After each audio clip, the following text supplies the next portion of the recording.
Les Comores, petit archipel de l'océan Indien, ont créé la surprise à la CAN 2021 en atteignant les huitièmes de finale pour leur toute première participation.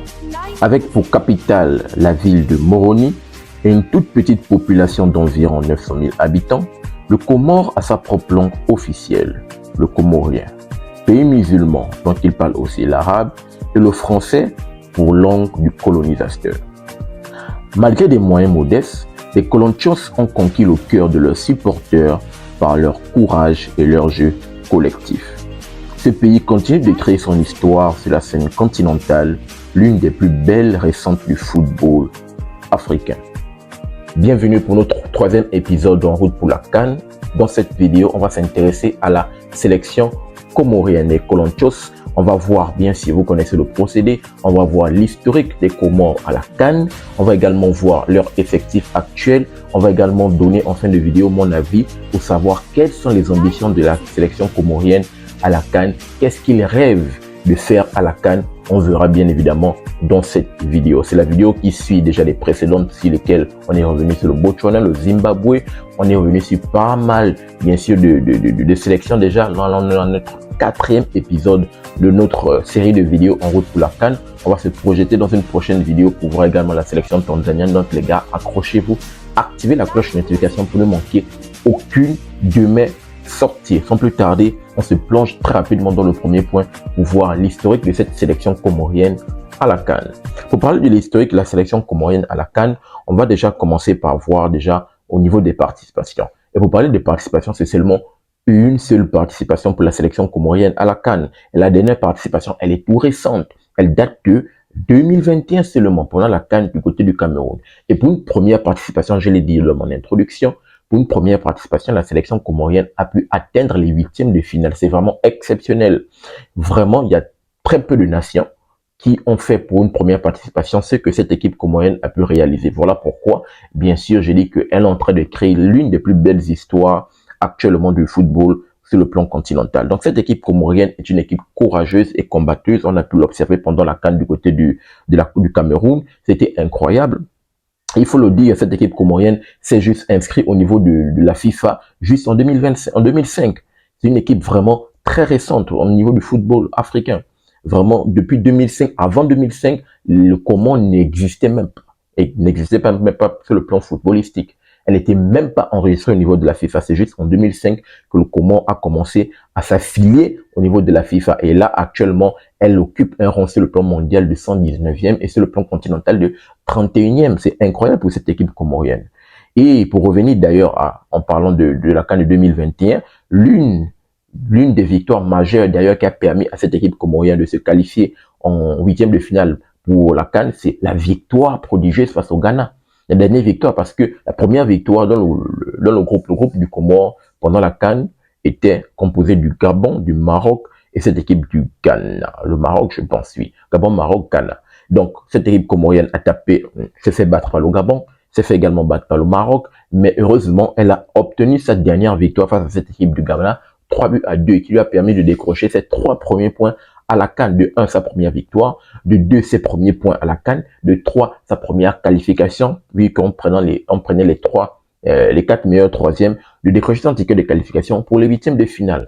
Malheureusement, en huitième de finale, elle va rencontrer cette équipe du Cameroun dans des circonstances juste incroyables. On se rappelle bien, le gardien qui était un joueur de champ, vu que les différents gardiens, je pense qu'ils n'avaient pas pu s'inscrire à l'époque, c'était encore la Covid, donc il y avait beaucoup de restrictions barrières de pense de mémoire, beaucoup de restrictions barrières, donc le gardien n'avait pas pu être enregistré à cause de tout ça. En tout cas, il y avait beaucoup de choses autour de cela. Donc, le gardien, pour un match décisif comme une huitième de finale, le gardien était carrément un joueur de champ.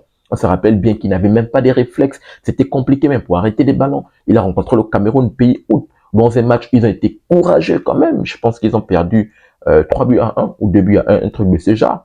Ils ont été courageux. Ils ont fait douter cette équipe du Cameroun à 10-11. Je pense qu'ils vont prendre un carton rouge à 10-11 avec un gardien qui est un joueur de champ. Vraiment, cette équipe comorienne au courage. Et dans ce match, vraiment, cette équipe comorienne a conquis les amoureux du football africain. Voilà pourquoi j'ai dit, elle va sans doute écrire l'une des plus belles histoires du football africain de nos jours. Vraiment, qui n'a jamais été racontée. Donc, Le Comore, il faut le dire, c'est le symbole d'un petit pays qui actuellement qui est en train de rêver grand. Ils rêvent grand, ils rêvent vraiment d'inscrire leur nom sur le plan continental et on verra ce que ça va donner. Maintenant, pour revenir très rapidement pour parler également, nous sommes toujours dans l'historique de cette équipe du Comorien au niveau de la CAN. On va également parler de leur qualification. Les qualifications, comment cette équipe comorienne a pu accéder, bien sûr, aux phases du pool de la CAN. Il faut le dire, dans son groupe de phases de pool de la CAN, il y avait des équipes comme la Tunisie, Madagascar et des équipes comme la Gambie. Et les deux victoires prodigieuses, c'était incroyable. Les victoires qui sont allées chercher du côté du Tunis et du côté de la Gambie.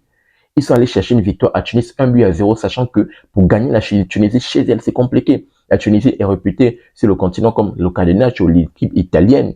Mais ils sont allés à Tunis battre cette équipe tunisienne chez eux. Ça a été une victoire prodigieuse, 1-0. Et la victoire également qu'ils sont allés chercher en Gambie, 2-1, qui ont d'ailleurs valu leur ticket de qualification, sans oublier bien sûr la victoire de Madagascar, 1-0. Donc cette équipe comorienne a survolé ces phases de qualification avec 3 victoires, 3 matchs nuls, et a pu se frayer une place pour accéder, bien sûr, parmi les équipes qualificatives pour la CAN, d'où je fais la vidéo pour parler de cette équipe comorienne. Donc, rapidement, voici l'historique que je voulais partager par rapport à cette équipe comorienne pour parler de la CAN et de parler des phases qualificatives. On va maintenant rentrer dans l'effectif actuel pour voir qu'est-ce que ça donne en parlant de l'effectif de cette équipe comorienne. Comme d'habitude, pour parler de l'effectif, on va commencer par la tête. En parlant de la tête, on va voir le coach de cette équipe comorienne. C'est un coach italien qui s'appelle Stefano Cousine, bien sûr. Il a pris les rênes de cette équipe comorienne. On verra ce que ça va donner au niveau de la CAN. C'est lui qui est le technicien qui va emmener cette équipe comorienne à la CAN. Donc, il faut le dire, Stefano Cousine, déjà, il a un jeu basé, on va dire, le Comore, déjà de base, avec Stefano Cousine, un jeu basé sur un bloc bas, un bloc compact. Bien sûr, ils ont une grosse discipline tactique avec des contres très rapides. C'est une équipe qui joue une équipe qui joue avec le cœur. C'est une équipe qui a une belle gestion d'énergie et un fort esprit de groupe. Donc, c'est un effectif qui est quand même très bon, un effectif qui est très courageux et on verra ce que ça va donner au niveau de la CAN. Maintenant, pour essayer de voir l'effectif, il faut le dire, l'effectif par contre de cette équipe comorienne, c'est un effectif qui est quand même assez vieillissant. On observe beaucoup des joueurs qui nagent un peu dans la vingtaine un peu plus, autour de 26, 27, 29 ans, qui s'avoisinent des 30 ans. Le plus jeune d'ailleurs de l'effectif, il n'a que 21 ans. Le plus vieux a 36 ans. Il y a beaucoup de trentenaires. On a des 35 ans, des 34 ans, des 32 ans dans l'effectif. Donc, on a un effectif assez vieillissant. Je pense que sans doute ils vont jouer encore. Et là, ils sont partis peut-être pour certains. C'est leur dernière CAN. Pour d'autres, peut-être avant-dernière. Donc, c'est un effectif vieillissant. Je pense que cet effectif doit commencer à se renouveler. Il faut également mettre un accent sur le fait que c'est un effectif qui est beaucoup basé sur des joueurs qui proviennent de la diaspora. Parce que le football comorien n'est pas, je pense que je pense même pas que le football local doit sans doute exister. Donc, ce sont des joueurs, la plupart sont des joueurs qui jouent au niveau de la diaspora dans les pays européens. Donc, que ce soit au niveau de la France, de l'Italie, de la Belgique et tout le reste. Donc, ils jouent plus en Europe. Ce sont des joueurs qui composent derrière cet effectif. Donc, c'est un effectif, comme je l'ai dit, assez vieillissant. On espère qu'il y aura un renouvellement après la CAN du côté du Maroc. Maintenant, pour revenir sur certains joueurs majeurs, on va d'abord commencer par le capitaine, le meilleur de jeu de cette équipe comorienne. Il s'appelle Youssouf Changana, qui est un très bon joueur, âgé de 34 ans, très technique, milieu de terrain d'Ossa 10. Donc, c'est lui qui va mener l'équipe, bien sûr, au niveau du Maroc. Il est toujours là, il est présent avec ses 34 ans. Je pense qu'il est peut-être parti pour soit sa dernière ou avant-dernière CAN avec cette équipe comorienne. On peut également citer d'autres joueurs comme El Faroud Ben Dabouhan. C'est un très bon attaquant expérimenté, 36 ans de cette équipe comorienne. Il sera là, il va apporter sa pierre à l'édifice sur le fond de l'attaque si le coach Stefano Cousine aura besoin de lui. On peut également parler d'un autre joueur qui s'appelle Shaker Al-Hadour. C'est lui qui est devenu le héros, bien sûr, le héros national, parce que c'est lui le joueur de champ qui est devenu gardien, comme je l'ai rappelé. Le joueur de champ qui est devenu gardien, c'est lui qui a été exceptionnel. Il a été vraiment, en 2021, il était partout dans Internet, sur les réseaux sociaux. Vraiment, on l'a acclamé, on l'a remercié pour les services rendus pour cette équipe comorienne. Donc, on peut également parler d'autres joueurs comme Saïd Bakari et Benjaloud Youssouf, qui sont des deux défenseurs centraux âgés de 31 ans, des deux chacun. Comme j'ai dit, il y a beaucoup de trentenaires qui sont expérimentés et qui seront là, qui seront sans doute les joueurs majeurs de la défense de cette équipe comorienne. On peut également parler d'un jeune petit milieu, Youssouf Bourhan qui n'a que 27 ans. Il est là, il va également porter sa pierre à l'édifice avec Youssouf Changana dans l'entrejeu. On pourra également parler des jeunes petits attaquants de 26-25 ans comme Mouziane Maolida et Rafiki Saïd. Ce sont des jeunes petits qui jouent, comme j'ai dit, ce sont les petits qui jouent dans les différents clubs européens. Comme j'ai dit, les différents joueurs reviennent la plupart du temps ou dans l'effectif de cette équipe comorienne, la plupart, ils sont des joueurs provenant de la diaspora. Donc, c'est un effectif vraiment qui est très soudé, motivé et très bien organisé. Donc, c'est un effectif sur lequel on verra ce que ça va donner. Est-ce qu'ils vont faire mieux que la CAN du côté du Cameroun? On va voir cela, dans mon avis, bien sûr, pour voir les différents objectifs que je pourrais attribuer à cette équipe comorienne. Maintenant, passons très rapidement pour voir mon avis. Donc, comme premier objectif, très rapidement, que je peux attribuer à cette équipe comorienne pour la CAN 2025 du côté du Maroc, c'est déjà de confirmer que 2021 n'était pas un hasard. De nous montrer que pendant la CAN 2021 qui s'est déroulée du côté du Cameroun, ça n'a pas été un hasard pour eux de se retrouver en huitième de finale. Donc, il va falloir montrer des choses intéressantes. Et pour cela, j'ai confiance à cette équipe comorienne. Oui, après la CAN 2021, n'a pas pu se qualifier à la CAN du côté de la Côte d'Ivoire, mais on peut survoler, on l'a vu tout à l'heure dans l'historique, elle a pu survoler les qualifications à la CAN, les qualifications à la Coupe du Monde. Elle a montré quand même de belles choses. Elle s'est retrouvée, je pense, à la première place, surtout dans les 4 premières journées pour les qualifications au mondial, à la première place. Après, le Ghana a pu reprendre son flambeau. Donc, cette équipe comorienne vraiment montre de belles choses et est en train d'évoluer sur le plan footballistique, comme je l'ai rappelé, avec les différentes victoires, surtout sur les terrains très dangereux comme la Gambie et du côté de la Tunisie.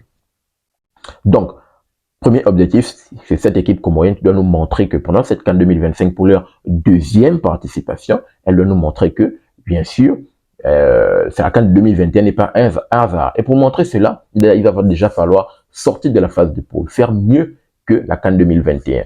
Sortir de la phase de poule, atteindre les huitièmes de finale, voire même dépasser les huitièmes de finale, arriver en quart de finale, si bien évidemment, elle veut aller au meilleur, puisque elle a envie, cette équipe comorienne a envie de se frayer une place et écrire un nom sur le football continental. Et pour le faire, il va falloir accéder au quart de finale pour nous montrer de belles choses. Maintenant, voyons rapidement sur le plan comptable, est-ce que c'est possible? Et pour voir cela, on va très rapidement voir le groupe de cette équipe comorienne à la CAN.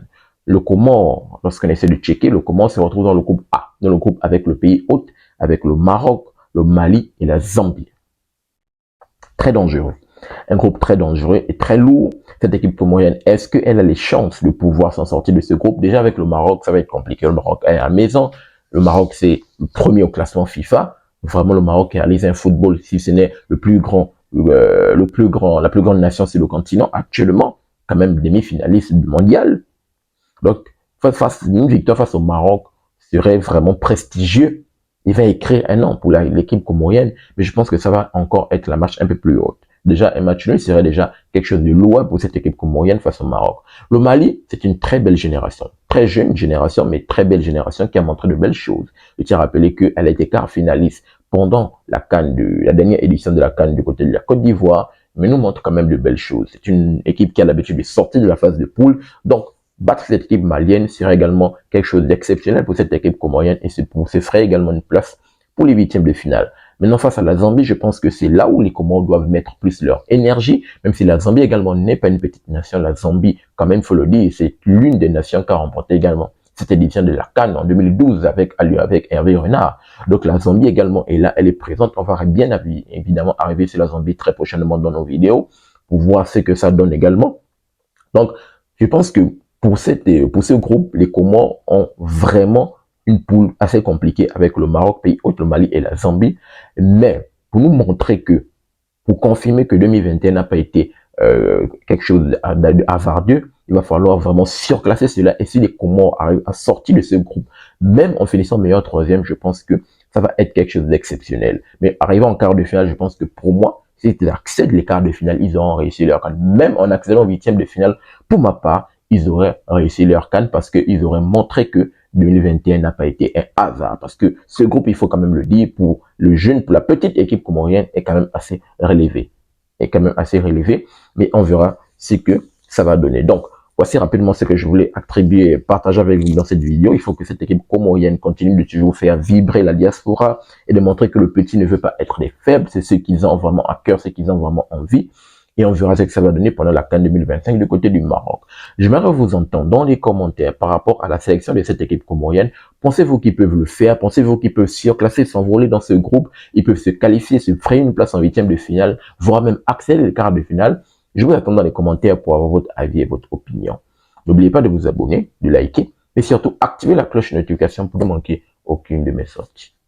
Peace. Très bientôt les gars.